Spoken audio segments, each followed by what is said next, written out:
너무 많은 분들이 함께 예배하면서 얼마나 기쁘고 좋은지 모르겠습니다. 여러분 빌립보서 다 읽었나요? 다 읽었죠. 난 혹시 좀 나누고 싶다. 제가 설교 30분 빨리 끝내드릴게요. 나는 은혜 받은 거 좀 나누고 싶다. 빌립보서 읽으면서 은혜 받은 게 있다. 깨달은 게 있다. 혹시나 우리 청소년들은 없나요? 혹시 이삭이 은혜 받은 거 없나요? 빌립보서 읽으면서 상훈이 있나요? 딱히 없는 것 같아요. 성현이 혹시 있나요? 갑자기 웃고 있다 갑자기 표정 굳어졌는데요. 나누고 싶다. 난 진짜 빌립보서 읽으면서 근데 하나도 못 깨달았어요. 4장을 다 읽으면서 난 솔직히 하나도 못 깨달았다. 난 조금 뭔가 깨달은 것 같다. 지금 뭐죠? 나는 손이 없다. 손 다 없고 다 아무것도 지금 이게 한국 사회의 문제입니다. 이게 자기 의견을 표현을 못해요. 너무 안타깝습니다. 그래도 저는 기어이 듣고야 말겠다라는 의지가 있어요. 지금 설교 시간이 길어지고 있어요. 누군가가 지금 희생하면 됩니다. 그렇죠. 정도란 집사님 나와주세요. 나와야 됩니다. 나와야 됩니다. 박수 한번 쳐주세요. 십자가를 지는 겁니다. 지금 부활도 경험할 줄 믿습니다. 네,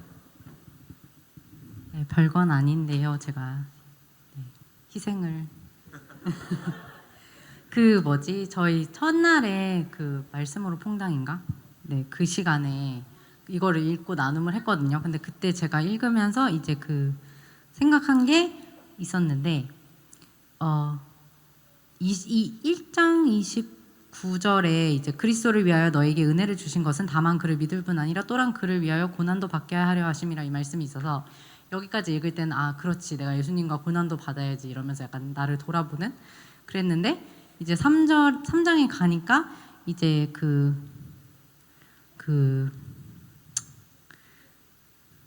10절부터 이제 내가 그리스도와 함께 그 부활의 권능과 그 고난의 참여함을 알고자 하여 그의 죽으심을 본받아 어떻게 해서든지 죽은 자 가운데서 부활에 이르려 하노니 이걸 읽으면서 약간 이제 저한테 예수님의 고난은 이제 내가 크리스천으로 어떻게 좀 감당해내야 되는 것이라는 느낌이었는데 이 말씀을 읽으면서 제가 느낀 게 바울이 약간 예수님과 이제 영혼의 동기화를 너무 이루고 싶어서 예수님의 죽음까지 자기가 이제 자기 몸에 담고 싶고 그 부활의 권능을 체험하고 싶은 약간 그런 마음이라고 생각이 돼서 뭔가 이런 고난이 내가 예수님을 생각하면서 내가 견뎌야 되는 것일 수도 있지만 어떻게 보면 어떨 때는 예수님이 이러셨을까? 예수님도 이러셨나? 이러면서 좀 바울은 오히려 즐겁게 하지 않았을까? 이런 생각을 해서 좀 새로웠고 좋았습니다. 네, 감사합니다. 너무 귀한 나눔이에요. 근데 여기서 우리 참 정도란 집사님이 나눔이 깊고 너무 좋았는데 거기서 어떤 포인트가 있냐면은 사도 바울이 자꾸 예수님처럼 자기는 죽는다고 생각해요. 그럼 여기 보면은 아까 너무 좋은 통찰이어서 나눴으면 좋겠다 생각이 들었는데 우리 10절 말씀, 11절 말씀 같이 한번 읽어보겠습니다. 시작. 내가 그리스도와 그 부활의 권능과 그 고난의 참여함을 알고자 하여 그의 죽으심을 본받아 어떻게 해서든지 죽은 자 가운데서 부활에 이르려 하노니. 그럼 예수님만 죽습니까? 아니죠. 인간은 다 죽어요. 그럼 사도 바울이 그의 죽으심을 본받는다고 했을 때는 예수님이 인간적인 생명이 없어진 상태를 본받겠다는 게 아니에요. 인간은 누구나 죽습니다. 인간은 누구나 고난을 받는 거예요. 그럼 예수님의 고난, 예수님의 죽으심의 특별함은 무엇입니까? 첫 번째, 예수님은 죽으실 필요가 없는 분이신데 죽었다는 사실이에요. 한마디로 뭐냐면 하나님께서 인간이 되셔서 경험하신 게 뭐냐? 그 immortal, mortal. 예수님은 불멸의 존재이신데 불멸의 존재가 mortal body, 죽어야 하는 육신을 갖고 오셔서 예수님은 죽으신 거예요. 굳이 여기 ISTP 있나요? ISTP 하는 말 뭐죠? 굳이, 그죠? 굳이 그걸 굳이 내가 여기 내려가서 십자가 굳이 가야 돼. 근데 예수님은 굳이 그렇게 하신 거예요. 그러니까 사도 바울이 묵상을 해보니까 예수님의 대속적 죽으심은 사실 예수님이 자의적으로 선택하신 길이라는 거예요. 고난의 길을 자의적으로 선택하신 길이다. 예수님의 죽으심에 동참한다는 것은 어차피 죽을 거니까 어차피 고난당하니까 지금 내가 당하는 고난이 예수님이 당하신 이게 아니라 적극적으로 그분이 가신 그 길에 동참한다는 거예요. 굳이 죽으실 필요가 없으신 분이 우리를 위해서 대속적인 죽음을 죽으셨으니 나도 그런 길로 가야겠다라고 하는 대속적 죽으심에 대한 동참. 아까 영혼의 동기화. 역시 정말 저의 수제자 아닙니까 진짜. 영혼의 동기화가 싱크로나이제이션이 이루어지면서 완전히 내가 예수님 가는 그 길 가고 싶다. 왜냐하면 뒤에 보면 뭐라니, 그 길을 왜 가고 싶냐 하면은 그 길이 위대한 길이거나 도덕적으로 탁월한 길이 아니라 그 뒤에 뭐가 있어서예요? 맞추면 이거 진짜 스타벅스. 그 뒤에 뭐가 있어서? 스타벅스 상품권. 다 날 안 믿는 치세요 요즘에. 그 뒤에 뭐가 있어서? 상 말고 뭐 있잖아. 여기 죽은 다음에 뭐. 그렇죠. 누가 먼저 했습니까? 네, 제가 봤을 때 손만 들면 진짜 사기꾼들 손만 들고 진짜 말한 사람은 찬송이가 말했고, 저기 손만 드는 우리 나쁜 점프 오빠들이 있어요. 저 오빠들 점프만 하려고 그러고 너무 귀한 은혜를 함께 받았습니다. 또 나도 좀 나누고 싶다. 솔직히 나도 그 이상 좀 깨달은 바가 있다. 좀 나눠볼까요? 우리 청년부 질 수 없잖아요. 우리 점프 누나가 했으니까 청년부 중에 나도 좀 나누고 싶다. 배운 거 없어? 깨달은 거 없어? 암송, 나 그럼 암송이라도 한 구절 하고 싶다. 청년부 중에 암송, 여러분 아까 암송하면서 뭐 사 먹었잖아. 암송 없어? 암송도 못하는 거야 심지어? 청년부 이런 상태입니까 지금? 청년부 누가 청년부를 대표해서, 청년부에 다윗이 없습니까? 지금 골리앗이 여러분 도발하잖아요. 다윗이 되어서 저랑 대적할 사람 아무도 없나요? 청년부 중에 진짜 제가 나서겠습니다. 물맷돌로 나서겠다. 이런 사람. 예광이는 너무 십자가 많이 지지 않았나요 그동안? 예광이 지금 부활하면 한 10번째 부활하는 겁니다. 십자가를 한 10번 져가지고. 그래서 예광이 말고 진짜 나 진짜 이런 거 나눠야 된다. 예. 왜냐면 설교가 지금 길어지고 있어요. 여러분이 안 나누기 때문에. 혹시 진짜 나 나누고 싶다. 청년부. 나누고 안 나누고 싶다. 손 들어. 안 나누고 싶다. 진짜로. 나 나누는 거 되게 싫어한다. 나 되게 진짜 되게 싫어한다 그거. 한 사람만 진짜 찝어가지고 제가 응징하고 싶어서. 그러면은 장제식군을 한번 모셔보겠습니다. 만만하니까. 십자가 네가 진짜 예광이 많이 졌어. 앞에서 십자가 져 빨리. 십자가 지세요. 빌립보서 같이 읽으면서 어땠는지. 빌립보서요? 예. 야, 전에 어디 적어놓은 게 있었는데 그걸. 예. 사실 그 빌립보서 말씀이 한 2년 전인가 수련회 주제로 한번 다룬 적이 있어가지고 그때도 보고 지금도 보고 이제 이렇게 쭉 보면서 계속 그 기뻐해라 그리고 이제 동참해라, 참여해라 그런 얘기가 되게 많이 있었거든요. 그래서 나는 얼만큼 참여하고 있었는가 우리 교회에. 그러니까 좀 반 우스갯소리지만 뭐 애증의 기쁨의 교회다 뭐 그런 게 좀 있었거든요. 근데 이제는 정말 막 등은 아무것도 없고 애만 남아서 사람들한테, 우리 교회 사람들한테 이제 진짜 애만 남아서 우리 교회 너무너무 사랑한다. 진심으로 그렇게 말을 했거든요. 그런데 이제 그거랑 별개로 나는 우리 교회의 어떤 기쁨이나 이런 거에 얼마나 함께 하고 있었는가, 이번 수련회 말씀 같이 계속 읽고 하면서 그런 것들 많이 좀 생각했던 것 같습니다. 상당히 애만 남으신 분, 애만 남으신 분이에요. 감사합니다. 신앙에는 크게 두 가지 방향 혹은 세 가지 방향이 있다고 할 수 있어요. 첫 번째는 감정적인 방향, 감정적인 크리스찬들이 있습니다. 또 어떤 다른 한 사람은 이성적인 크리스찬이 있고, 다른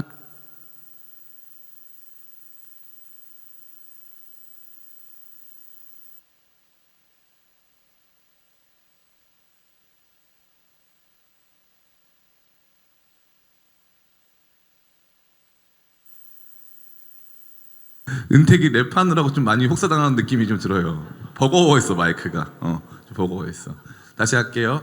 신앙에는 세 가지 방향이 있어요. 감정적인 신앙인이 있고, 두 번째는 이성적인 신앙인이 있고, 세 번째는 윤리적이고 의지적인 신앙인들이 있단 말이죠. 이게 옳아, 그렇게 글로 가야 돼라고 하는 거죠. 그러니까 지정의를 우리가 이제 인격의 3요소라고 하는데, 이 인격의 3요소에 따라서 각자 조금씩 경향성이 달라진다고 볼 수 있습니다. 그러한 가운데 우리가 믿는 신앙에서 제일 중요하게 간주되는 것은 무엇일까요? 감정일까요? 율법적인 의지일까요? 이렇게 해야 한다라는 것일까요? 여기서 MBTI 이제 나는 S다, S가 들어간다. 손 들어볼까요? 네, S. 여러분들 보면은 N이 이해가 됩니까? 안 됩니까? 돼요. 된다고 거짓말하고 있고 지금 된다고 앞에서 계속 거짓말만 하고 있어 지금. 뭐 내가 먼저 했다, 뭐 이해된다 막. 저분은 잘 알거든요. 지금 저분 찬양 시간은 되게 힘들었을 거예요. 근데 찬양도 잘하고 그랬는데 저는 진짜 찐 N이거든요. 그러니까 사람들이 이완 목사님은 모태신앙이었으니까 어릴 때부터 신앙교육을 잘 받았다. 교회 생활을 열심히 했죠. 그런데 저는 이제 한번 파고들면은 일단 이제 데카르트의 이 방법론적 회의, 그래가지고 끝까지 의심을 하는 거예요. 끝까지, 무조건 끝까지 의심을 합니다. 그래서 의심을 해서 일단 시스템을 다 파괴하는 거예요. 시스템을 다 파괴하고 진짜 이 현상을 사람들이 뭐라고 말하는가, 이런 것들을 하나하나 이제 보면서 그 사람들의 말이 얼마나 타당한가를 막 분석적으로 파헤치는 좀 그런 경향이 있어요. 그래가지고 상상력이 너무 무한되고 정말 이제 끝간데까지 파야 되는 성향인 거예요.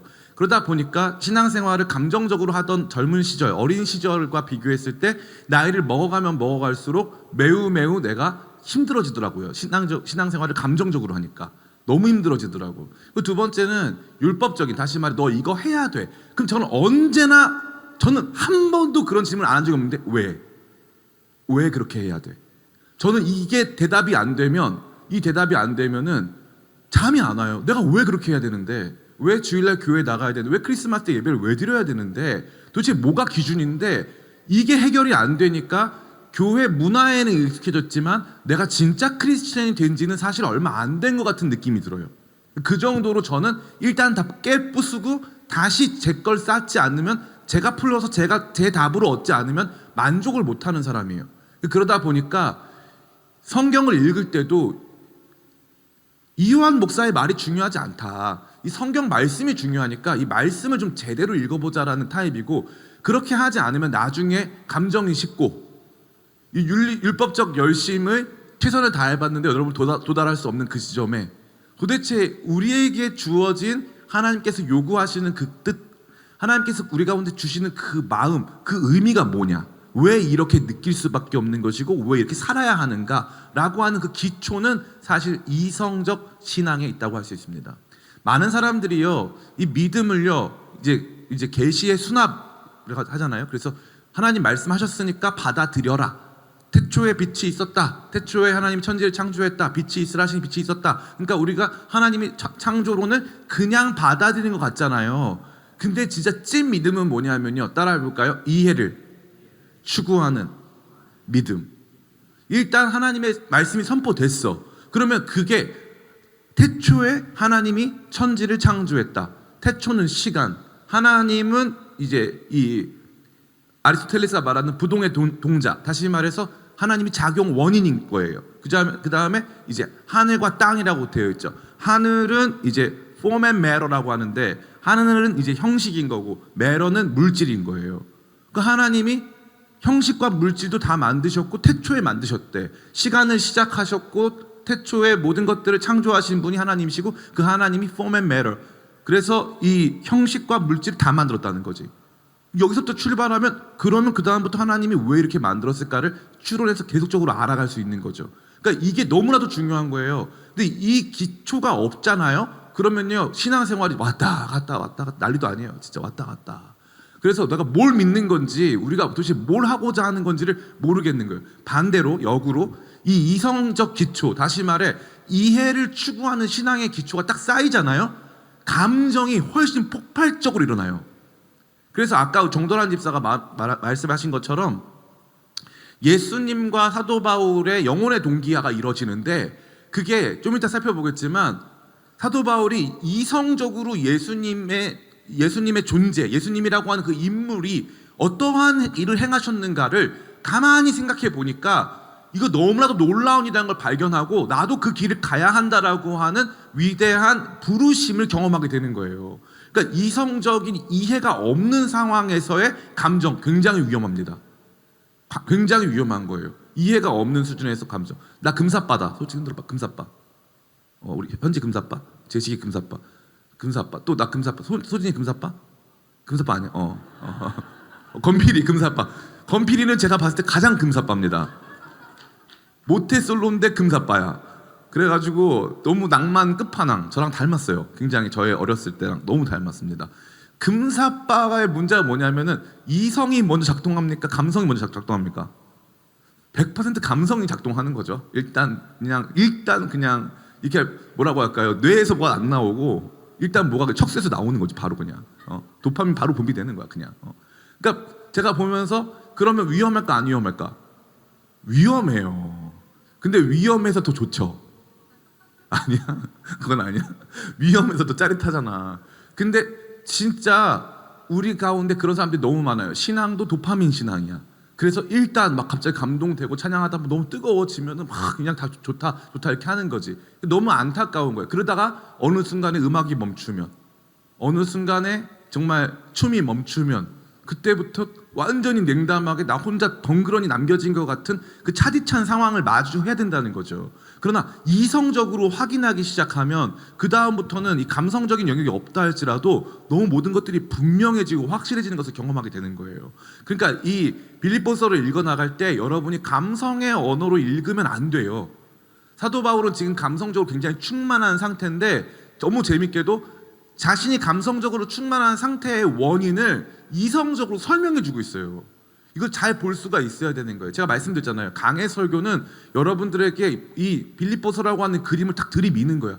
여러분이 이 그림을 안 보려고 하잖아요. 강해 설교 아무 의미가 없어요. 이 그림을 보려고 해야 돼요. 이 그림의 디테일들을 보려고 해야 돼요. 이거 봐라. 죽음과 부활이 연결되어 있네. 이거 봐라. 참여함, 본받음, 이건 다 무슨 뜻일까?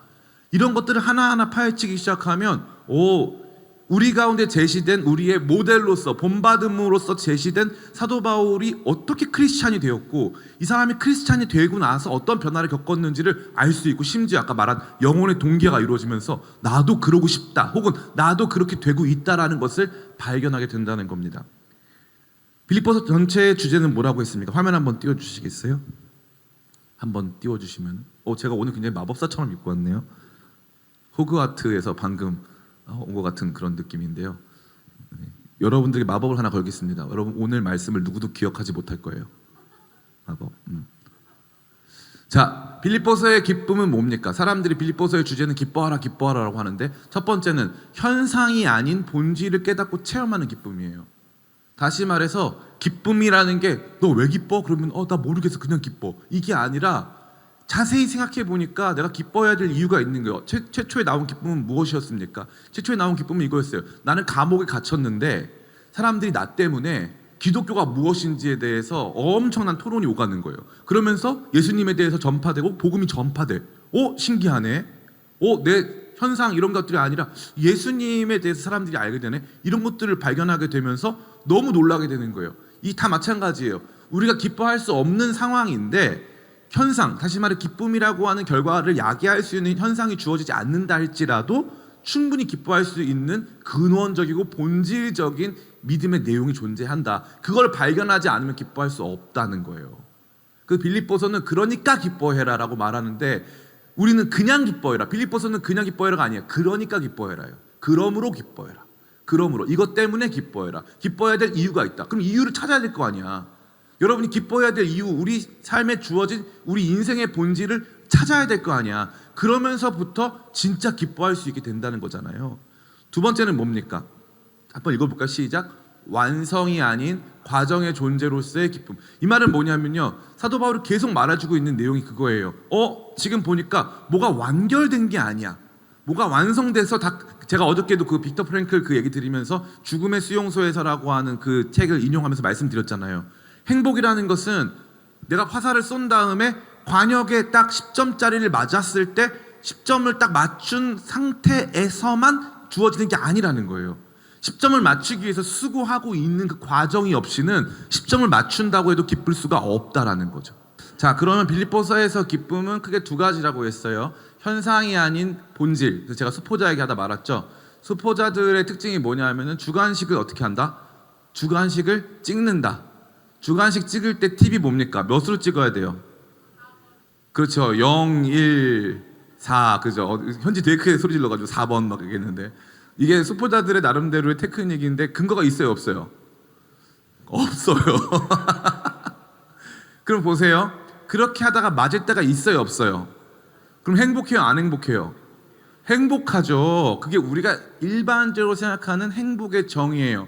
수포자여도 답만 맞으면 행복할 거야. 인생은 돈만 많으면 행복할 거야. 인생은 내가 원하는 게 있으면 행복할 거야 라고 해서 답만 맞으면 행복하다라고 하는 시스템으로 입력되어 있단 말이에요. 그런데 놀랍게도 빅터 프랭클이 죽음의 수용소 아우슈비츠에서 발견한 인간 삶의 핵심은 뭐냐면 이거예요. 내가 이 사람이 죽음의 수용소에 있는데 갑자기 이 사람이 운동을 하는 거예요. 어차피 죽을 건데 사람들 막 죽어나가는데 운동을 해. 그래서 왜 운동하냐? 혹시 살아서 우리 가족들을 만날 수도 있으니까. 그래서 가족을 만나는 일이 이루어지지 않았는데 나보다 더 큰 존재, 가족, 뭐 사랑, 뭐 국가, 뭐 하나님, 이것 때문에 뭔가를 하려고 했을 때 인간이 인간의 존엄성을 회복하더라는 거예요. 너무 재밌다는 거죠.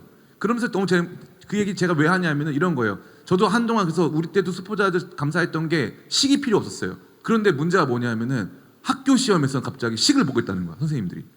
선생님들 많이 힘드실 텐데 안 봐도 될 텐데, 그죠? 굳이 식을 보겠다는 거예요. 근데 우리가 아까 말한 0, 1, 뭐 3, 뭐 4 이런 거 썼는데 그러면 어떤 일이 발생합니까? 다 틀리는 거예요. 뭐야? 과정이 틀리면 다 틀린 거였네? 처음 배웠어요. 답이 맞으면 되는 건 줄 알았는데, 답이 맞으면 행복인 줄 알았는데 과정이 틀리면 틀렸다는 거죠. 이청준 씨라고 하는 분이 계신데 제가 굉장히 인상 깊게 읽은 책인데 당신들의 천국이라고 하는 책이 있어요. 소설입니다. 소설. 이거는 실화를 바탕으로 한 소설인데 소록도라고 하는 섬에 가면요, 한센병자들이 이제 모여 살거든요. 지금도 모여 사세요. 근데 한센병자들이 이렇게 모여 사시는데 소록도에 일제시대 때부터 이제 국가적 차원에서 한센인들을 보호하는 시설을 만들고 거기에 이제 병원장님들을 파견합니다. 그 병원장님들 중에 정말 이 사람이 정말 박애적 정신을 가지고 소록도에 있는 한센인들을 구제하고 그들을 도와주기 위해서 열심히 하시는 분들도 많아요. 그래서 실제로 이청준 씨가 뒤에 보면 에필로그에 자기가 이 한센 병원 원장들을 다소 부정적으로 묘사한 거에 대해서 사과하는 글을 썼어요. 그 정도로 정말 열심히 하신 분들이 계세요. 근데 거기서 보여주고자 하는 그 핵심 메시지가 그게 아니기 때문에 굉장히 이 원장들이 부정적인 인물로 묘사가 되는데 재밌는 게 뭐냐면요, 이 한센인들을 위해서 한센인들이 원하는 건 뭐냐면 정상인이 되고 싶은 거예요. 정상인들과 교제하고 싶고. 그러다 보니까 이제 원장님들이 고민을 많이 하다가 소록도부터 육지까지 이어지는 이제 다리를 놓기로 결정합니다. 그 당시엔 다리가 아니라 이제 뚝을 놓는 거예요. 뚝을. 그 다리를 놓으면 공사가 장난 아니잖아요. 막 그 밑에 심해까지 가가지고 막 앙카를 박아가지고 막 기둥을 세우고 막 해야 되니까 그럴 수 없으니까 이제 돌을 때려 넣어가지고 길을 만드는 거야. 그 바다에 길을 만드니까 얼마나 많은 시간이 들어가고 얼마나 많은 노동이 들어가겠습니까? 근데 거기에서 이 원장들은 소록도에 살아가시는 한센인 분들이 정말 육지와 연결되어지고 거기에서 인간다운 삶을 살게끔 도와주려고 이제 그런 일을 하는 거예요. 그런 일을 하는데 자꾸 무슨 일이 벌어지냐면 어제도 또 한 사람이 이러면서 막 글이 시작돼요. 그게 뭐냐면 어제도 또 한 사람이 바다에 뛰어들었다는 거예요. 지금 뭐 하고 있는데? 공사하고 있는데, 소록도에서 육지로 연결하는 공사를 하고 있는데 어제도 또 한 사람이 육지 방향으로 바다에 뛰어들었다는 거예요. 헤엄치려고. 그 사람이 죽으려고 한 게 아니라 육지를 가고 싶어서. 이해가 돼요, 안 돼요? 안 되잖아요. 근데 거기서 계속 폭로하고자 하는 내용이 뭐냐면요, 당신들의 천국, 다시 말해서 인간이 결국에는 다리를 놓는다는 해답, 다리를 놓아서 육지와 연결시킨다는 해답은 누구 해답이에요? 그거는 정상인인 원장의 해답이에요.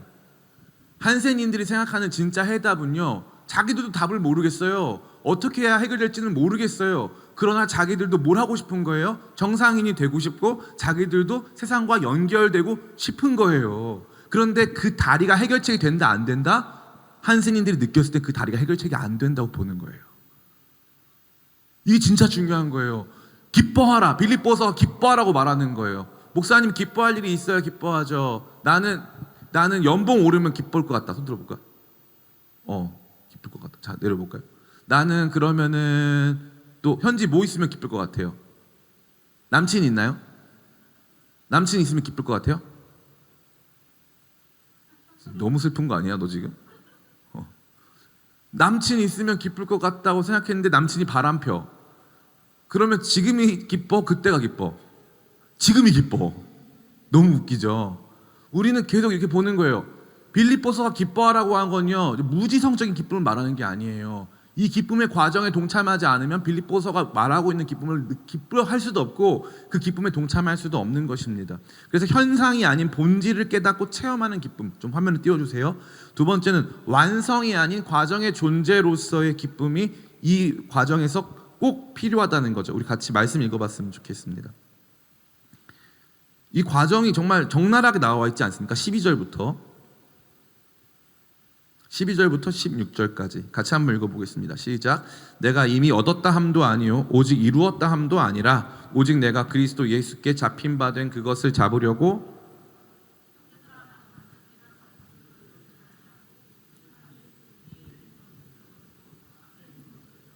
표대를 향하여 그리스도 예수 안에서 하나님이 위에서 부르시는 부름의 상을 위하여 달려가노라.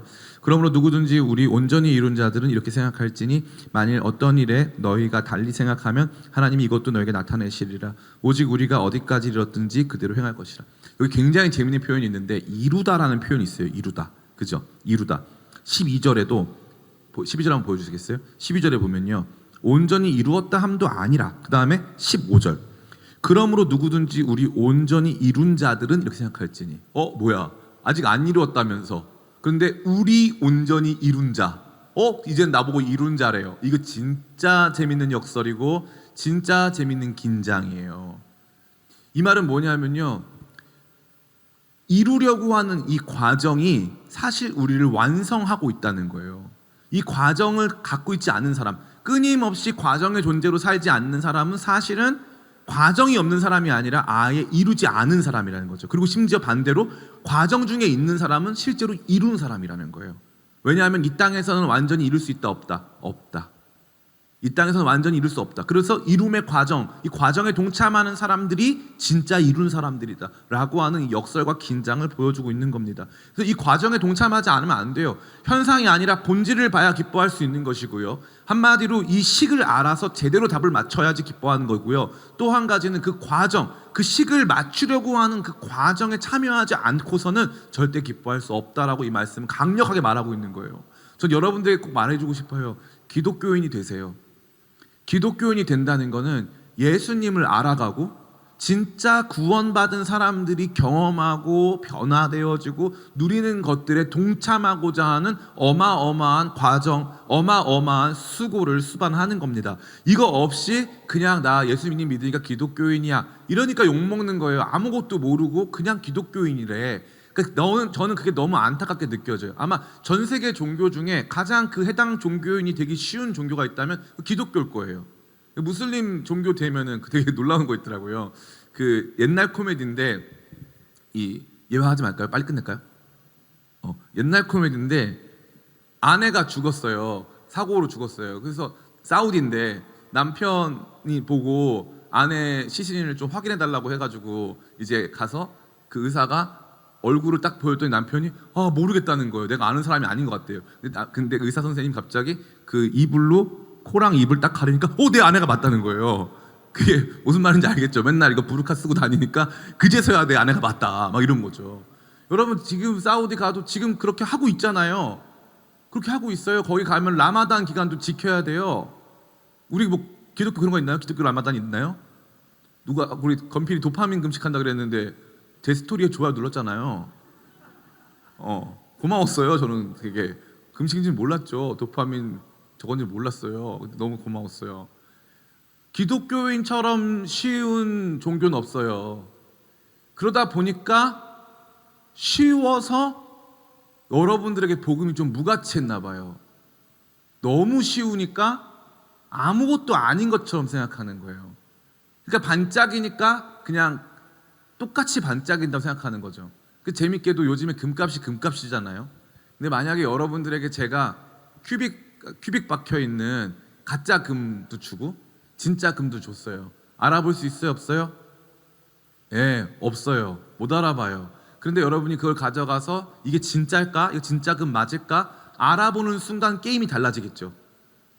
알게 되는 순간 게임이 달라지는 거예요. 목사님 나한테 진짜 금을 줬어. 목사님 왜 돈 많음? 왜 나한테 진짜 금 주심? 깜짝 놀랄 거예요. 여러분의 신앙이 진짜 금인지 가짜 금인지 빨리 파악해야 돼요. 근데 그 시금석이 뭐다? 이 말씀 읽는 거예요. 그리고 말씀을 읽다 보면 기도가 터지고, 말씀 읽다 보면은 우리가 이렇게 살아야 되겠구나 마음에 결단이 생기는 거예요. 말씀을 안 읽으니까 설교에 대한 이해도가 낮은 거예요. 성경을 많이 읽잖아요. 그럼 설교에 대한 이해도가 굉장히 높아집니다. 그래서 목사님도 설교를 길게 할 필요가 없는 거예요. 간단해지는 거예요, 모든 것들이. 그렇게 하면서 점차적으로 우리 가운데 있는 말씀이, 따라해볼까요? 은혜의 땔감. 은혜의 땔감이에요. 그래서 말씀이 없으면요, 기도하다가 막혀요. 기도할 내용도 없어. 말씀이 우리 가운데 없잖아요. 신앙생활 하다가 신앙이 막힙니다. 왜냐하면 땔감이 없거든. 더 이상 안 뜨거워지는 거야. 말씀이 채워지고 빌립보서의 구조 같은 것들이 익혀지고 이 빌립보서 내용 하나하나가 마음 가운데 새겨지기 시작하면 그때부터 마음이 막 타오르기 시작하는 거예요. 안 멈춰. 불이 안 꺼져. 말씀이 계속 들어가니까 불이 안 꺼집니다. 저는 여러분들이 이러한 상태를 경험하게 되시기를 축복합니다. 아멘. 그래서 빌립보서 3장의 메시지는 뭐냐?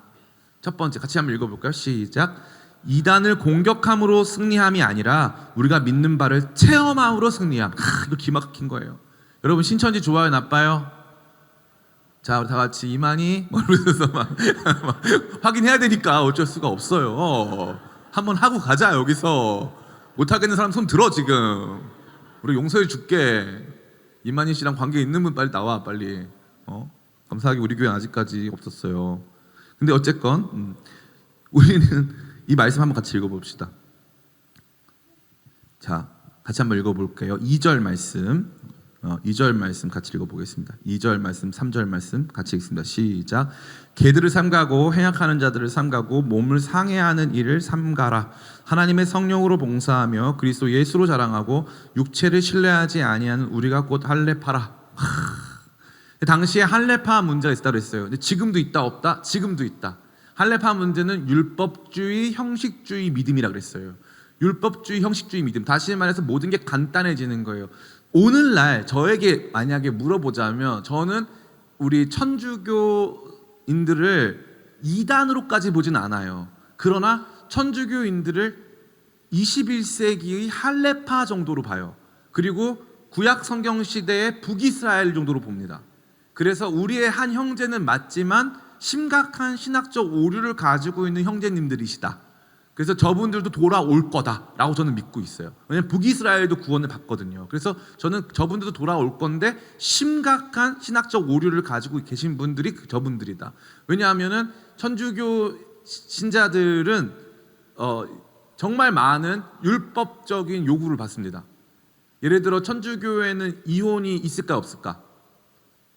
자, 우리 형제님 이름 뭐였지? 규영이. 천주교에는 이혼이 있을까 없을까? 이혼이 없다고 알고 있는데 이혼은 돼요. 이혼을 해서 이제 성사에 참여한다고 하거든요. 이혼한 다음에 성사 참여됩니다. 근데 뭐가 없냐? 재혼이 안 돼요. 재혼을 하면 성사 참여가 불가능해집니다. 성사 참여가 불가능해져요. 이런 법들이 천주교에 오늘날에도 엄청나게 많습니다. 엄청나게 많아요. 천주교회에서는 성만찬을 이제 제가 말했잖아요. 화채설, 수박화채 아니라고 몇 번을 말씀드립니다. 제가 지금 화채설, 실제로 예수님의 몸으로 바뀐다고 보는 거예요. 그래서 천주교 신자들이 이것을 먹을 때 굉장히 중요한 거예요. 이걸 먹어야 구원을 받거든요. 우리는 먹어서 구원 받습니까? 믿어서 구원 받습니까? 믿어서 받는 거예요. 근데 천주교 신자들은 그거 먹어서 받습니다. 그리고 천주교에서는요, 신부가 이 사람을 교회 바깥으로 내쫓을 수 있는 권한이 있어요. 그래서 이 사람 우리 교회 성도 아닙니다. 우리 교우가 아니에요.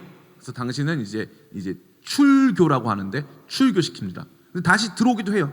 근데 실제로 암브로시우스라고 하는 이 밀라노의 주교였죠. 암브로시우스는 이제 데오도시우스라고 하는 황제를 이제 출교시키기도 합니다. 그래서 이제 정말 이제 가다 보면은 너무 재밌는 장면들이 많은데, 어찌됐건 천주교는 형식주의적인 이단의 대표자입니다. 그러면 목사님 천주교밖에 없나요? 안 그래요. 하나님의 교회 아나요? 하나님의 교회? 하나님의 교회는 뭘 지키죠? 유월절을 지킵니다. 유월절. 하나님의 교회는 안식일도 지키고 유월절을 지켜요. 안식일은 원래 무슨 요일? 토요일입니다. 토요일. 이슬람교는 금요일 지키고 유대교는 토요일 지키죠. 그래서 이스라엘 가보면은 토요일 날에는 엘리베이터가 두 개가 있는데 버튼을 안 누르는 엘리베이터가 있어요. 버튼 누르는 게 이제 그러면 이제 안식일을 어기는 거니까 버튼을 안 눌러서 모든 층이 다 씁니다. 모든 층이 다 서요. 그래서 타기만 하면 계속 이제 거기 쓰니까 내릴 수 있는 거죠. 이거 뭐죠? 율법주의죠. 근데 이런 안식일을 지키지 않으면 구원받지 않은 거다라고 하는 것이 이제 안식교, 그 다음에 하나님의 교회입니다. 자, 말씀드리죠. 대부분의 이단은 상당수의 이단은 율법주의에 기반하고 있습니다. 너 이거 하지 않으면 너 구원받지 않은 거야, 이런 거죠. 구원파 친구들이 와서 여러분에게 뭐 물어봅니까? 우리 이삭이가 딱 있다고 보면은 제가 만약에 구원받아, 그럼 이삭이한테 뭐 물어보냐면 이삭아 너 구원받았어? 라고 물어봐요. 그럼 뭐라 대답하죠? 구원받았어? 라고 물어봐요. 네 라고 받았어요. 그러면 구원파는 다시 뭐라고 말하냐면 언제? 라고 물어봐요. 언제 받았어? 오늘? 갑자기? 오늘 여러 가지 일이 일어나네요. 오늘 구원받았어. 구원파는 거기다가 대고 이렇게 해요. 아, 너 구원받은 날짜가 언제인지 모르는구나. 너 생일은 알아? 라고 말하죠. 그러면은 생일은 안다고 말해요? 모른다고 말해요? 알죠. 그러면 너는 왜 너가 태어난 날은 아는데 구원받은 날은 몰라? 라고 물어보는 거예요. 그러니까 그때부터 꼬여 안 꼬여? 꼬이기 시작해요. 육적으로 태어난 날은 아는데 영적으로 태어난 날을 모른다, 이게 말이 돼? 라고 물어본단 말이에요. 구원파는 그래서 침례 다시 받자는 거예요. 그래서 그들이 주는 그 침례만 구원을 확정할 수 있는 근거가 된다고 보는 거예요. 그러니까 오늘 무슨 이단 강의 하려고 온 게 아니니까. 그럼 잘 보세요. 제가 여러분에게 물어볼게요. 그럼 여러분 생일은 어떻게 알아요? 태어나면서 나 생일 아는 사람, 나 태어나면서 날 달력 보고 태어난 사람, 솔직히 진짜 나 태어난 날 알았다, 나 왠지 5월일 것 같았다, 이렇게 태어난 사람 있어요? 없어? 없어요. 너무 웃기지 않아요? 나는 여기에서 남자들 중에 제일 어렸을 때 기억 몇 살부터 있습니까? 우리 옆에 있는 친구 혹시 이름이 뭐죠? 하인이? 하린? 린스, 하린. 미안해. 하린. 우리 하린 형제. 가장 어렸을 때 기억이 몇 살 때부터 있어요? 5살? 나는 5살, 우리 형제들 중에 그러면 우리 민수는 몇 살 때부터 기억이 있습니까? 7살. 이 말은 제가 이제 이런 집회를 많이 해보잖아요. 그럼 평균 내보면은 형제들은 대략 6.5세 정도, 그 이전 기억이 없어요. 그러면 그 이전의 형제들은 뭐죠? 사람이 아니었다는 거죠. 거의 그냥 자동으로 뭐 걸어다니고 뭐 이런 존재들이었다는 거예요. 그냥 강아지 같은 거예요. 귀여운 거. 그냥 사랑스럽고 귀엽고 그냥 정말 무의식적으로 살았던 거죠. 제가 그러면 걔네들이 내가 태어났다라고 하는 자의식이 언제 형성된다고요? 7살 때. 그러면 보세요. 7살 이전에 그 사람은 살았어요? 죽었어요? 살았잖아요. 구원파 논리가 맞아 틀려? 완전 틀린 거죠. 첫 번째, 내 생일 내가 몰랐어요. 원래 그날 알려줘서 안 거예요. 그리고 그날이 아닐 수도 있어, 없어? 있어요. 그날이 아닐 수도 있다고. 그러니까 그 생일은 기념일인 거지 그걸 뭐 사실적으로 파악해야 될까지의 의미는 없다, 이 말이에요. 근데 구원파는 뭐라고 말하는 거야? 자꾸 그걸 확정짓고 정확하게 규정하고, 그래서 눈에 보이게 만들어서 우리 구원을 손에 잡히고 눈에 보는 걸로 바꾸려고 하는 거야. 이게 율법주의고 형식주의야. 자꾸 구원을 그렇게 만드는 거예요. 우리 개신교 안에서도 뭐 11조 안 하면, 뭐 방언 안 하면 뭐 구원 못 받는다. 11조 안 하면 구원 안 줬으면 좋겠는데 그래도 구원 주신대요. 너무 재밌지 않아요? 우리는요, 눈에 보이는 게 있다 없다? 없다. 봤죠 방금 이거? 강력한 선포였어. 자꾸 눈에 보이는 걸로 뭘 만들고 확정 지려고 하지 마세요. 그거 이단이라니까. 사도 바울이 말하고 있잖아요. 그거 이단이라고. 할례파, 이거 진짜 이단. 그래서 뭐라고 되어 있습니까? 우리가 할례파라는 거예요. 우리가. 3절 말씀 같이 읽어볼까요? 시작. 하나님의 성령으로 봉사하며 그리스도 예수로 자랑하고 육체를 신뢰하지 않은 우리가 곧 할례파라. 성령으로 봉사하다. 이 봉사하다라는 단어가 잘못 나왔는데, 봉사하다가 아니라 예배하다는 뜻이에요. 예배하다는 뜻. 그래서 여러분 나중에 다른 성경 영어 번역본이라던가 다른 성경 보면은 이게 하나님의 성령으로 예배하고, 그러면 이게 왜 중요하냐면요. 성령으로 예배하는 데가 우리밖에 없어서 그래요. 예배에 있어서 하나님의 성령 안에서 예배할 수 있는 데가 우리밖에 없어서 그래요. 설명 길으니까 그만할게요. 두 번째 뭐야? 그리스도 예수를 자랑하고 예수님 찬양하고 아까 찬양했잖아요. 예수님 찬양하고 성령으로 하나님께 예배하는 우리가 진짜 할례파다. 그래서 우리 몸의 형식을 할례는 뭐냐면은 남자 생식기의 포피를 벗기는 거 인위적으로 위생 보건 목적 없이 표식으로 벗기는 거예요. 몸에 흔적을 남기는 거죠. 그래가지고 너 뭐야? 라고 하면 나 유대인이야. 언제 알 수? 남자들이 목욕탕 가면 다 알 수 있는 거. 쟤 유대인이다. 이렇게 알 수 있게끔 몸에 남기는 거. 최소한 난 알잖아. 내가 유대인이라는 사실을 내가 확인하는 거예요. 그래서 이 표식이 있으니까 나는 구원 받을 거야. 난 하나님 백성일 거야. 근데 그 표식 그가 필요 없다는 거예요. 사도 바울은 그럼 할례 받았습니까? 안 받았습니까? 받았죠. 며칠 만에 난지 8일 만에 받았어요. 같이 한번 읽어볼까요? 우리 4절부터 6절까지 같이 한번 읽어보겠습니다. 시작. 그러나 나도 육체를 신뢰할만 하며 만일 누구든지 다른 이가 육체를 신뢰할 것이 있는 줄 생각하면 나는 더욱 그러하리니 나는 8일 만에 할례를 받고 이스라엘 족속이요 베냐민 지파요 히브리인 중에 히브리인이요 율법으로는 바리새인이요 열심으로는 교회를 박해하고 율법의 의로는 흠이 없는 자라. 이 누구다? 나다. 나 그렇게 살았다. 나 할례파였다. 근데 이거 할례가 나중에 여러분 진짜 예레미야서 읽어보면은 할례를요 원래 남자 생식기에 받는 걸 했잖아요.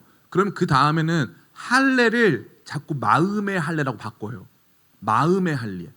마음이 구별되는 거예요. 마음의 흔적이 남는 거예요. 내 마음 안에 그리스도의 흔적이 남는 거예요. 이게 진짜 할례라는 거예요. 진짜 우리가 구별된 증거라는 거예요. 마음에 남아야 된다는 거야. 몸에 백날 새겨도 소용없다는 거지. 사도 바울이 이거 보여주는 거예요. 이거 모르고 신앙생활 하는 사람들이 너무나도 많은 거예요. 그래서 제일 중요한 게 뭐냐면은 이단을 공격하고 야 걔네 할례파가 얼마나 말이 안 되는 건 줄 알아? 이래서 우리가 정당하다 정통하다라고 느끼는 게 아니라 그 뒤부터 쫙 나오는데 우리가 진짜 믿는 바를 체험함으로써 다시 말해 성령 안에서 예배하고 그리스도 예수를 기뻐하며 자랑할 수 있는 그분이 행하신 그 구원에 참여하고 기뻐하며 자랑하고 있는 우리가 진짜 할례파라는 것을 느끼면서 할례파가 잘못돼서 우리가 옳은 게 아니라 우리가 제대로 느끼고 경험하니까 할례파가 잘못된 것이 보인다는 거예요. 이게 중요한 거예요. 신천지 다 논박하려고 하는 영상 있잖아요. 제가 몇 번 말씀드렸잖아요. 신천지 논박 영상의 대표적인 게 2개가 있는데 신천지 논박 영상 2개가 다 제 친구들이에요. 근데 얘네 둘이 진짜 사이가 안 좋아.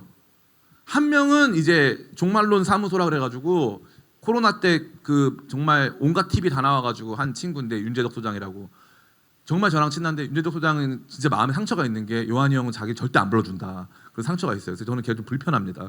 그냥 뭘 맨날 저한테 요구를 해요. 그래서 자꾸 교회 강사로 불러달라 요청을 하는데 좀 애매해. 좋은 친구입니다. 근데 이 친구는요. 탈신천지인들하고 스터디를 만들어서 신천지 안에 있는 취약성을 확인해요. 신천지 교리에 대한 논박을 엄청 진행하다가 어느 시점에 신천지의 현실에 대하여서 이제 한 20분짜리 영상을 하나 만듭니다.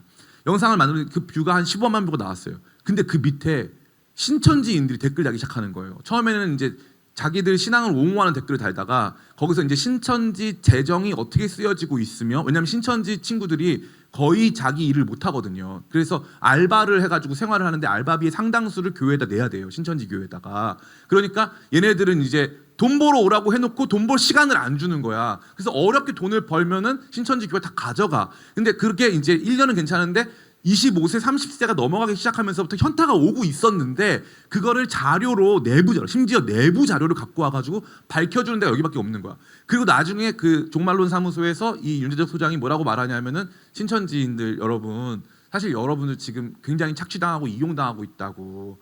여러분 진짜 여기 나와 함께하는 공동체에 많은 탈신천지인들이 있는데 여러분 좀 다시 한번 생각해보고 돌아왔으면 좋겠다고 해가지고 되게 온유하게 이제 신천지인들을 돌이키는 그런 영상이 있어요. 밑에 막 댓글 달면서 사실 자기도 의심스러웠다, 자기 탈퇴하겠다 하는 사람들 댓글이 막 줄이었고 막 난리가 났었어. 두 번째는 다른 분이 있는데 정택주라는 친구가 있는데 이 친구는 신천지 놀리기 영상 이런 거를 그래서 신천지인들이 전도하러 와가지고 막 까부르고 막 정말 모욕 주고 막 이렇게 하는 거예요. 그러니까 이제 둘이 관계가 안 좋아. 같은 신천지 사역을 하는데 신천지 사역한다는 게 신천지 사역한다는 뜻이 아니라 이제 반신천지 사역을 하는데 너무 관계가 안 좋아. 둘이 원수야, 원수. 그래서 내가 너네 둘이 먼저 사랑하는 게 맞지 않겠냐라고 내가 말을 해주는데 원수예요, 원수. 그런데 저한테 물어보자면 어디가 좀 더 좀 우리 복음적인 입장에 가까우냐면은 이쪽은 좀 아닌 것 같아. 신천지인들 막 모욕 주고 막 이건 아닌 것 같아. 막 나중에 신천지들이 울어. 난 나중에 신천지 편 돼 있더라고. 감정적으로 아 그만 좀 하라고 내가 막 이러고 싶어. 근데 너무 웃긴 게 뭐냐면은 이 과정에서 우리가 간과하는 게 하나 있어요. 신천지가 강한 게 아니라 여러분에게 좀 아픈 게 우리가 약한 거예요. 우리가 너무 약해요. 말씀 하나도 모르고요. 빌립보서 이렇게 강해를 듣고 나도 목사님 원맨 쇼인 거지. 여러분 보고 한번 강의해봐라 이러면 못하는 거예요. 여러분 한번 진짜 이 말씀 한번 파봤냐? 이 말씀 속에 정말 뭐가 있는 것 같냐라고 말하면 다 모른다는 거예요. 그러니까 우리가 한국 사람들의 교육이 너무 착해 빠진 교육이어서 끝까지 파가지고 끝까지 의심하고 이거 아닌 것 같다고 계속 논박하면서 결론적으로 돌이키는 그게 없어. 그 맛이 없어. 너무 아쉬워. 끝까지 파야 되거든요. 이거 아니면 어떡합니까? 이거 무슨 뜻이에요? 아니 여기서는 지금 아직 이루었다 함도 아니요. 그 다음에 15절에 우리 이룬 자들은 이거 문제 있는 거 아닙니까? 그 안에서 막 의미를 발견해야 되거든요. 의심을 안 해. 의심을 안 한다니까. 의심을 안 하니까 방법론적 회의. 의심을 안 하니까 신앙이 안 쌓여. 파고 들어야 되거든요. 신앙이 안 쌓여. 저 너무 아파요 그게. 그래서 우리 믿음을 체험하고 우리가 살아가는 삶의 의미와 가치를 충만하게 발견하면서 할례파 아니구나를 발견해야 되는데 예수님에 의하여서 율법의 모든 요구가 완성이 됐다라고 해야 되는데 그거를 우리가 못 느낀다고. 왜냐하면 예수님이 무슨 율법을 선포했는지를 모르니까. 안식일에 대해서 얘기 딱 한 가지만 더 할게요. 자, 여러분 누가 와서 왜 6월절 안 지키냐고 하면은 뭐라고 답을 할 겁니까? 왜 6월절 안 지키냐고. 네. 우리 건필이 너무 사랑해서 질문하는 거예요. 지금 약간 잠깐 딴 생각했잖아요, 그죠? 아니 안 했어. 죄송합니다. 건필이 왜 6월절 안 지켜요?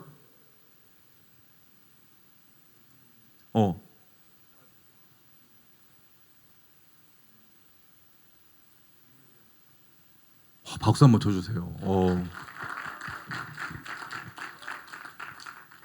거의 맞았어요. 다 맞진 않았어. 왜냐하면 6월절 절기의 핵심은요 어린 양을 떼어서 나눠 먹는 거거든요. 그래서 우리 6월절은요 성만찬이 6월절이에요. 6월절 안 지키는 게 아니라 우리는 6월절을 지키고 있는 거예요. 여기서 뭐라 그랬어요? 우리가 할례파가 아니라 그랬어요? 아니면 우리가 진짜 할례파라 그랬어요? 우리가 진짜 할례파라 그랬잖아요. 우리는 율법을 안 지키는 거예요? 지키고 있는 거예요? 지키고 있다는 거예요. 복음 안에서 우리는 율법을 지키고 있다는 거예요. 이 너무 재밌어요. 역으로 이렇게 하면 돼요. 하나님의 교회에서 왜 당신 6월절 안 지킵니까? 그러면 이렇게 말하면 돼요. 그럼 혹시 할례는 받으셨나요? 왜냐하면 할례를 받지 않으면 율법을 지킬 필요가 없거든요. 할례를 받았다는 게 율법을 지켜야 한다는 의무를 갖게 되는 출발점이에요. 할례를 안 받으면 아무것도 안 지켜요. 그래서 할례를 안 받으면 아무것도 안 지킨 거예요. 그리고 잘 보세요. 교회가 생겨났어요. 그러면 재밌는 게 뭐예요? 구약 성경의 율법 중에 우리가 지금도 지키고 있는 율법 뭐가 있어요? 하나라도 대보세요. 단 하나라도. 목사님 살인하지 말라. 이거는 시민법. 살인하지 말라는 건요. 구약 율법에서 안 지키는 게 아니라 살인하면 경찰에 끌려가니까 안 잡히는 거죠. 안 짓는 거잖아요.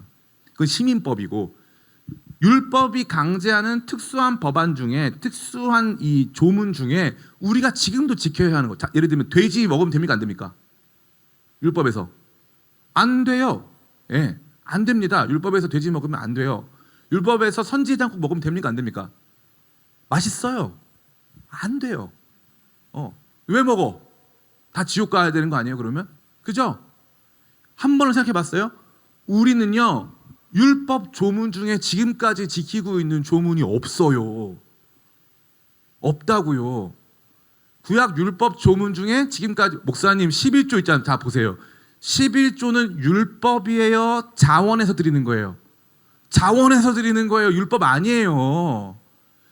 많은 사람들이요 모든 걸 율법화하는 걸 좋아해요. 이걸 당연하게 당연한 건 없어요. 미안한데 당연한 건 없어요. 이게 무섭지만 당연한다는 게 이거죠.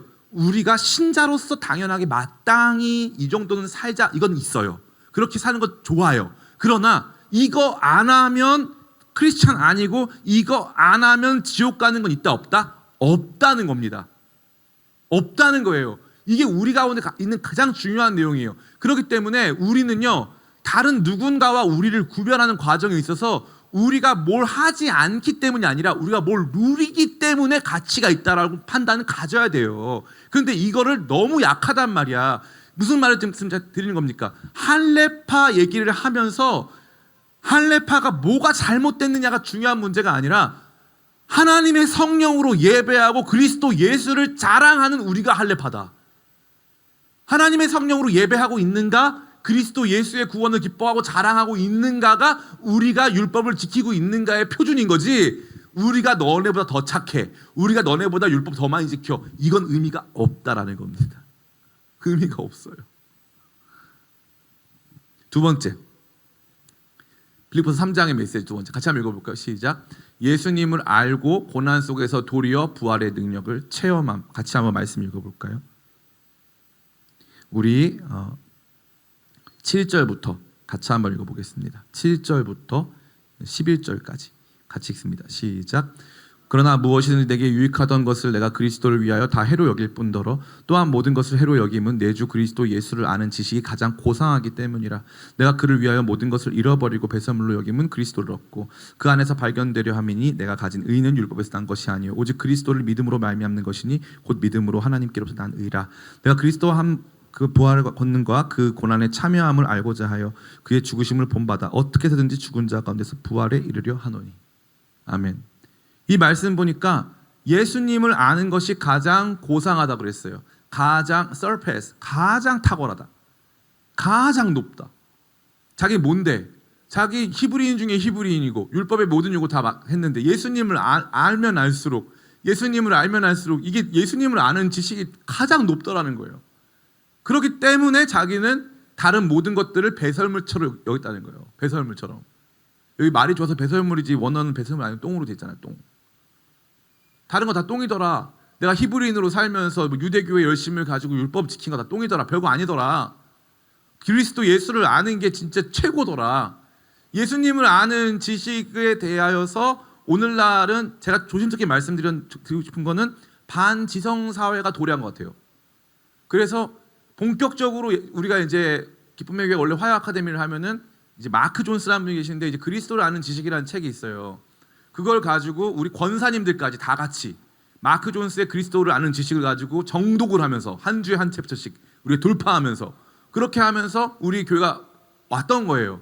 그런데 어느 시점이 되니까 점차적으로 그 내용을 다루기에는 우리 청년들의 청년들의 지성적 훈련 정도가 너무 낮아서 그걸 다룰 수가 없게 된 거예요. 그리스도를 아는 지식에 대해서 다룰 수가 없게 된 거예요. 아무도 그리스도를 알려 하고 있지 않기 때문에. 예수님이 왜 십자가를 지셨지? 예수님은 누구시지?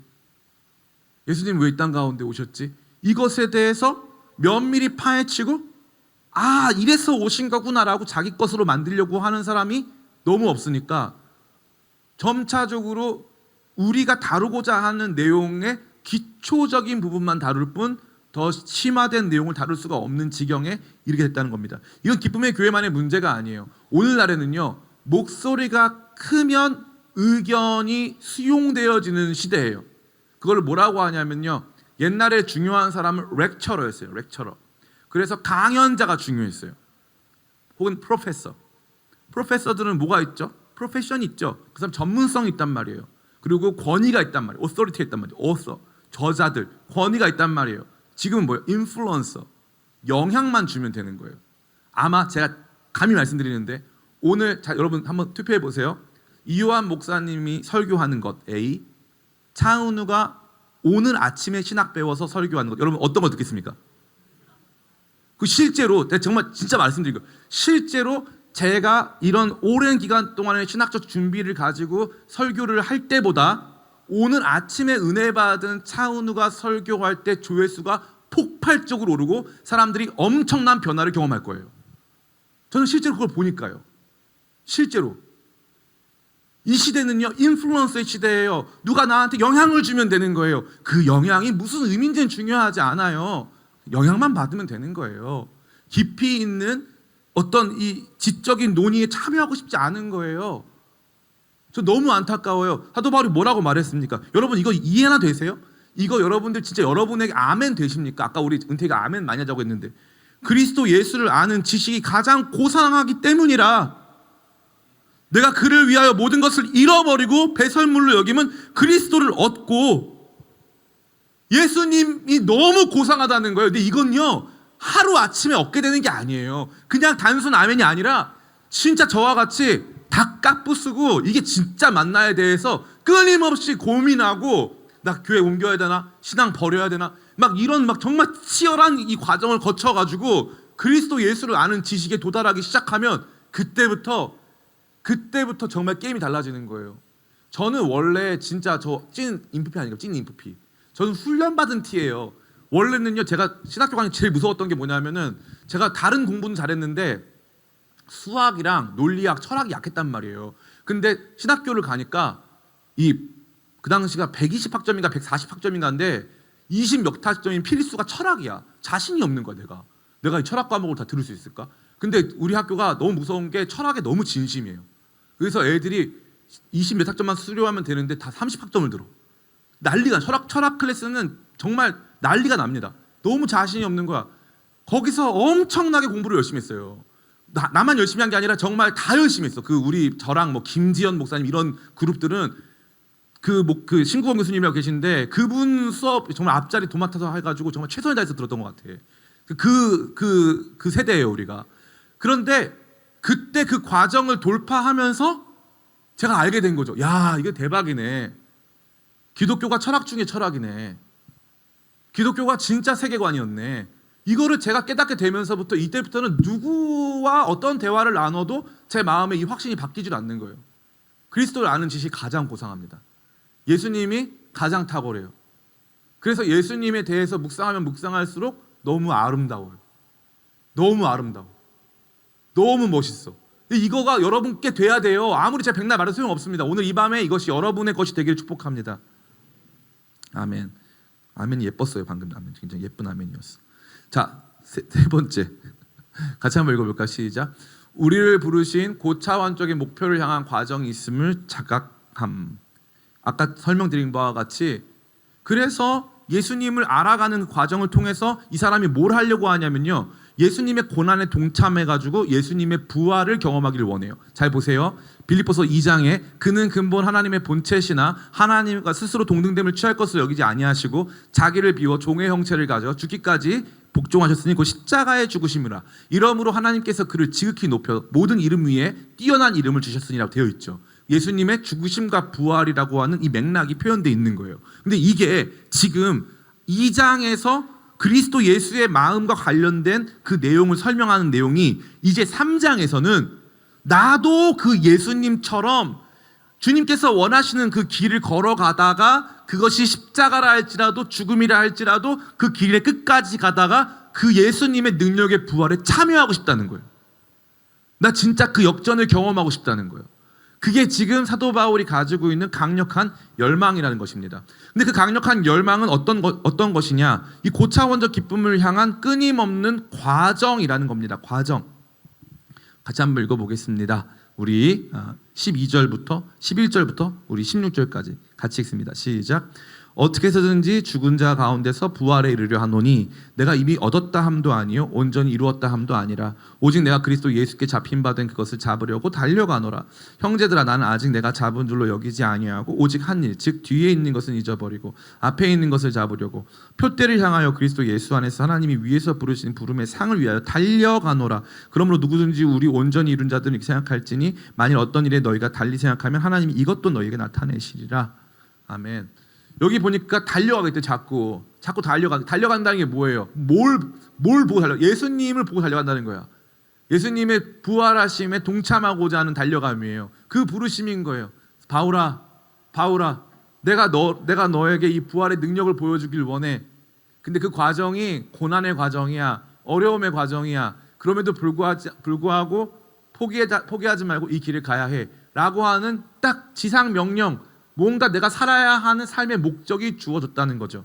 이게 너무 중요한 겁니다. 여러분의 삶의 목적은 무엇입니까?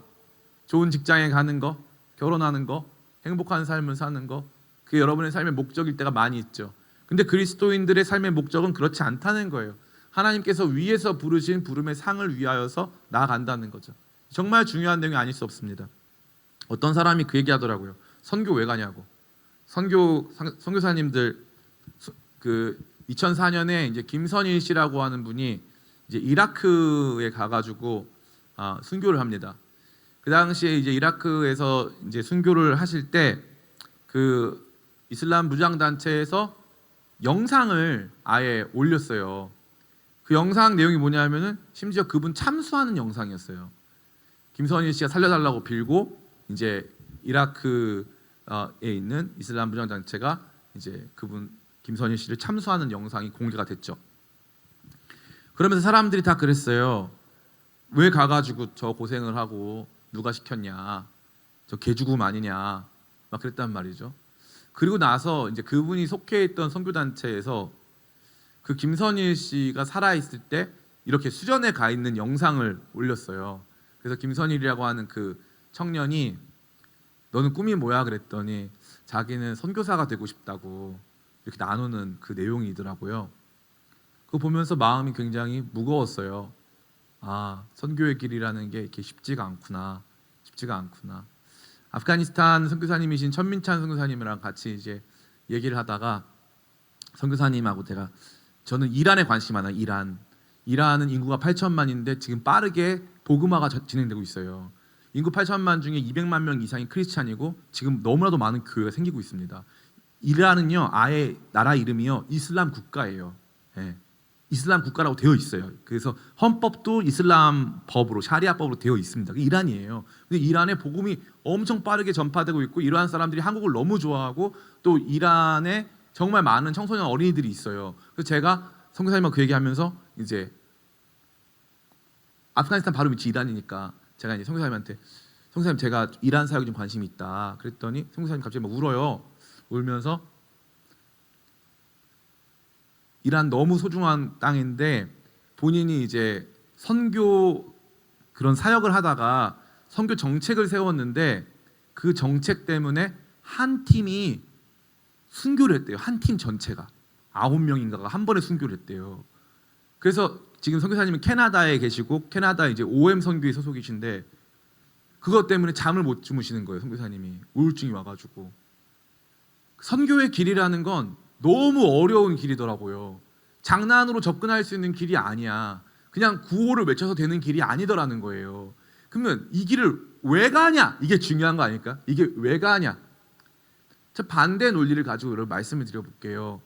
어떤 사람은 히말라야에 가서 죽어요. 히말라야 산에 올라가가지고 죽습니다.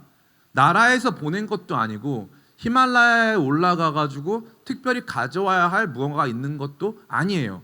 에베레스트를 정복한 사람들이 없어서 한 사람쯤은 에베레스트를 정복해야 하기 때문에 그런 사명감을 가지고 갈 필요도 없는 것이 이미 에베레스트는 너무나도 많은 사람들이 등반을 했어요. 굳이 갈 필요가 없는데 사람들은 계속 산에 올라가서 목숨을 잃고 거기에 빠져가지고 죽어있는 사람을 거기서 데리고 와가지고 간신히 구조했다고 사람들이 박수를 쳐요. 좀 궁금해요. 누가 보냈죠? 영화 있잖아요. 거기 영화 보면은 그 산이 오라고 했다면서요. 산이 오라고 했다면서요. 그럼 그 사람 개죽음 아닌가요? 그럼 우리 뭐라고 말해요? 어떻게 그렇게 말씀하세요? 자기가 옳다고 믿는 가치 안에서 자기에게 주어진 목적을 위해서 갔어요. 그죠? 그리고 이 사람이 그 목적을 수행할 때 누구한테 폐를 끼쳤나요? 폐를 안 끼쳤어요. 그죠? 산에 올라갈 때. 돈을 훔쳐갔나요? 안 훔쳐갔어요. 산에 올라가는 것이 고귀한 일이고 산에 올라가는 것이 인간으로서 가치 있는 일이라고 믿었어요. 똑같은 논리를 선교사에게 적용해 볼게요. 누구한테 해를 주기는커녕 누구를 돕고 싶어서 갔어요. 폭력적으로 복음을 전한 적도 없어요. 그 사람은 거기에 가서 직원으로 일하면서 그냥 혼자서 예배한 것뿐이에요. 학교를 세워주고 병원을 세워줬어요. 그 과정에서 너가 예수님 안 믿으면 이 병원 안 세워줄 거야 라고 한 적 없어요. 우리는 그렇게 믿어왔기 때문에 우리가 모두가 서로 인종도 다르지만 하나님의 자녀들이고 당신들에게도 이 하나님의 사랑 전하고 싶어요 라고 해서 순수한 마음 가지고 왔단 말이에요.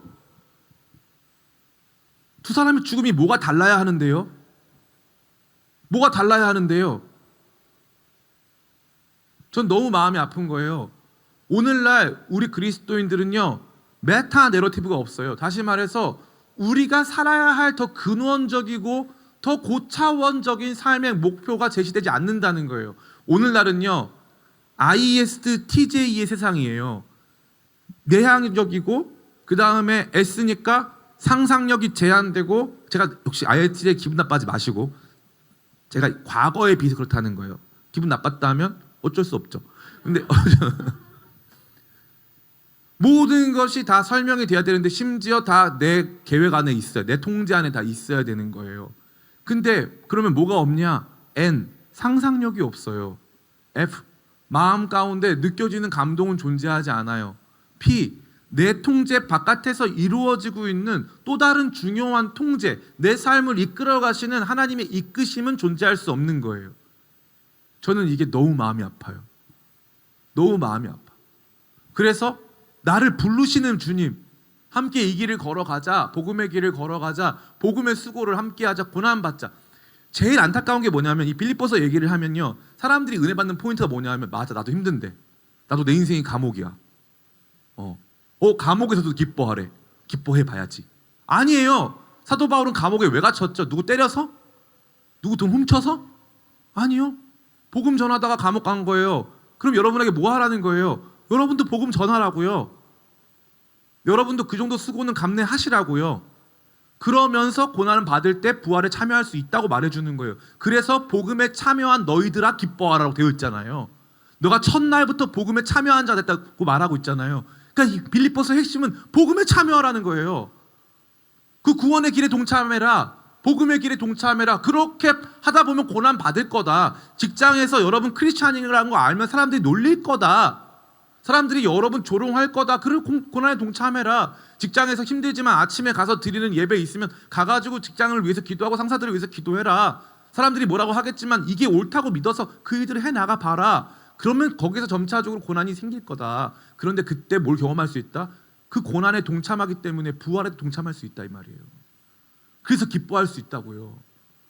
근데 그게 없는 사람들이 이 말씀을 가지고 자의적 해석을 하면서 나는 지금 인생이 깜빵이니까 그래도 기뻐해야지. 그래도 기뻐해야지. 그래가지고 이것을 자기 개발서 마냥, 자기 어떤 이 심리 치료서 마냥 빌립보서를 읽고 있는데 그게 아니라는 거예요. 우리가 살아야 돼 더 고차원적인 것이 있고 그게 심지어 주님의 손에 있다는 거예요. 따라해볼까요? 내가 여기 있는 것은 주님의 뜻입니다. 내가 이 직장에 다니는 것은 주님의 뜻입니다. 뭔가 뜻이 있다는 거예요. 나를 부르신 분의 뜻이 있다는 거예요. 내가 여기 왜 있는 걸까? 하나님 나한테 뭘 요구하시는 걸까? 그게 있다는 거예요. 그래서 그걸 보고 따라간다는 거예요. 지금 이 직장 보면 얼마나 초라합니까? 그죠? 얼마나 초라해요. 얼마나 내 자리가 초라하게 느껴져요. 내 꼬라지가 얼마나 부족하게 느껴집니까? 나 이거밖에 안 되나? 여러분 그렇지 않아요. 제가 꼭 나중에 얘기하고 싶은데 여러분은 너무나 존귀한 존재예요. 아멘? 우리 옆 친구 같이 보라면서 너는 존귀해. 아멘? 너무 존귀한 거야. 여러분을 사랑해야 돼. 진짜.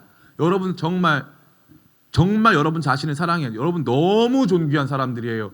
직장이 또 여러분의 학벌이 여러분의 무언가가 여러분을 평가할 수 없으리만큼 존귀한 사람이야. 정말로. 진짜. 찐. 아멘이 없어. 상관없어. 여러분의 아멘과 상관없이 난 존귀하거든. 마지막 같이 한번 읽어볼까요? 시작. 하늘의 시민권, 로마 시민권. 우리 같이 한번 읽어보겠습니다. 17절부터 우리 21절까지 같이 읽습니다. 끝났어요. 시작. 형제들아 너희는 함께 나를 본받으라. 그리고 너희가 우리를 본받은 것처럼 그와 같이 행하는 자들을 눈여겨보라. 내가 여러 번 너희에게 말하였거니와 이제도 눈물을 흘리며 말하노니 여러 사람들이 그리스도의 십자가의 원수로 행하느니라. 그들의 마침은 멸망이요 그들의 신은 배요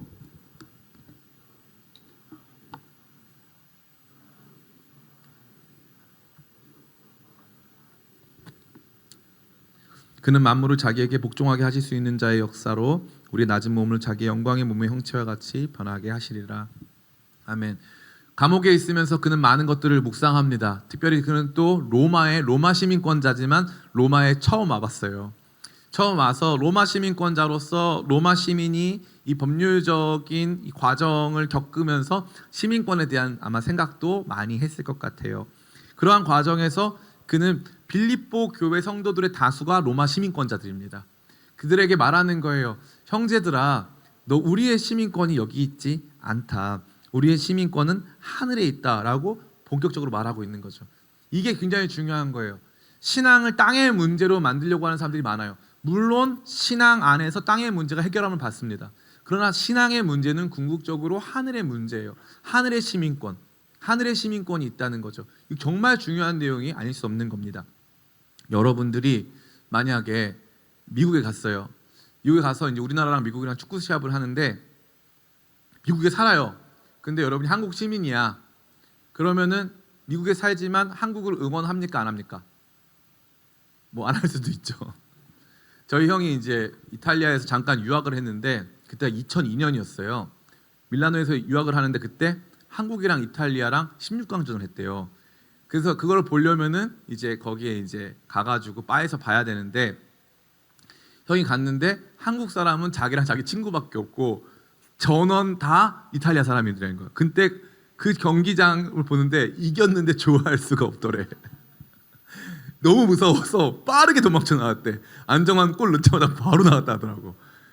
그 즐거워할 수가 없는, 너무 무서우니까 즐거워할 수가 없는 거지. 왜요? 그냥 거기 같이 있으면 나 이탈리아 응원했다고 하면 될 거 아니에요. 아니죠. 안 돼요. 나의 시민권은 이탈리아 시민권 아니거든. 나는 한국 사람이거든. 한국 시민이거든. 소속 어디냐 이거지. 소속이 어디냐. 너무 궁극적인 질문을 던지고 있는 거예요. 우리가 이 땅의 사람으로 살아가면서 이 땅의 이야기를 전부로 여겨서 하늘의 이야기가 들어올 공간이 없고 예수님 이야기가 들어올 공간이 없다면 우리는 어떤 사람이다? 여기 제가 18절 19절 내가 여러 번 너에게 말할 거니와 이제도 눈물을 흘리며 말하노니 여러 사람들이 그리스도의 십자가의 원수로 행하느니라. 땅의 시민권 가진 사람들은 사실 십자가의 원수라는 거죠. 그들의 마침은 멸망이요 그들의 신은 배요 그 영광은 그들의 부끄러움에 있고 땅의 일을 생각하지 않는 자라. 땅의 일을 생각하는 자라. 반대로 말했어요. 무슨 말입니까? 여기는 하나가 생략됐죠. 땅의 일만 생각하는 자라. 그래서 예수님 이야기 듣고 싶지 않은 거예요. 하늘의 시민권 모르니까. 하나님께 속하지 않았으니까. 제가요 여러분들을 괜히 폄하하려고 드리는 말씀이 아니라 그 로이스 존스 목사님의 이제 회개라는 책에 보면은 목사님 뭐라고 말하냐면은 본인은 주일마다 복음 설교를 한대요. 왜냐하면 스스로 크리스찬인 줄 알고 사는 사람 중에 실제적으로 크리스찬이 아닌 사람들이 상당히 많다는 거예요. 그래서 복음 설교를 통해서 내가 크리스찬이 아니었다라는 사실을 발견하는 게 사실 크리스찬이 되는 비결이라는 거야. 너무 중요한 거예요. 그러니까 여러분들을 막 지나치게 존중하고 다 잘하고 있어요. 별일 없습니다. 이거 좋은 게 아니에요. 사도 바울은 눈물을 흘리면서 말하고 있다고 하잖아요. 우리의 시민권이 이 땅에 있는 사람들이 있다. 십자가의 원수로 행하는 사람들이 있다. 자기 배를 불리려고 사는 사람들이 있다. 그런 사람들로 말미암아 예수님은 또 모욕을 당하신다. 근데 그렇지 않다. 우리는 예수님께서 다시 오실 것을 기다린다. 이번에 예수님 생일 카페 성수동에서 열렸다 하더라고요. 예수님 생일 카페 열렸는데 그 댓글 엄청 많이 달렸더라고요. 생일 카페 댓글 달렸는데 예수님 언제 컴백함? 뭐 이렇게 아이돌이니까 언제 예수님 활동을 다시 하시냐고. 사람들 너무 킹받지 않아요? 근데 너무 귀엽고. 근데 우리는 그 예수님 컴백 기다리는 거예요. 우리가 아미라면은 BTS 컴백 막 기다릴 거 아닙니까? 예수님 돌아오실 거 기다려야 될 거 아니에요. 그 정체성 여러분 있냐 이 말이에요. 아미들은요, 아미 정체성 확실해요. 너 아미야? 나도 아미야. 오호 막 해가면서 엄청 좋아해. 너 크리스찬이야? 나도 크리스찬이야. 자매님, 너무 만남의 축복이 끝이 없네요. 막 해야 될 거 아니야. 너무 좋다 해야 될 거 아니야. 왜 좋아? 주님을 만나고 체험하고 그분이 원하시는 그 높은 길을 향해서 걸어가고 있잖아요. 그분과 함께 고난에 동참하고 그분과 함께 그분 가시는 모든 사람들을 구원하시고자 하는 그 길에 우리도 함께하고 싶잖아. 그러면서부터 마음 가운데 감동이 차오르기 시작하고 예수님은 왜 가셨지? 예수님은 왜 우리 같은 모습으로 땅 가운데 오셨지? 왜 사람들은 예수님을 죽였지? 예수님은 어떤 분이시지? 이 예수님에 향한 궁극적 관심이 우리 가운데 있어야 한다는 거예요. 그거 없으면 예수님을 닮고 싶지도 않고 예수님 가신 길 걷고 싶지도 않고 예수님의 부활에 동참하고 싶지도 않으니까요. 오늘 이 말씀을 여러분에게 말하고 있는 거예요. 여러분 예수님을 더 알아가기를, 예수님 더 닮아가기를, 예수님의 길 더 걸어가기를, 그래서 예수님 부활에 참여하기를 빌립보서는 말하고 있는 것입니다. 그 길이 진짜 기쁨의 길이라고 말해주고 있는 줄 믿어요. 여러분 그 길에 동참하게 되시기를 예수님의 이름으로 축원합니다.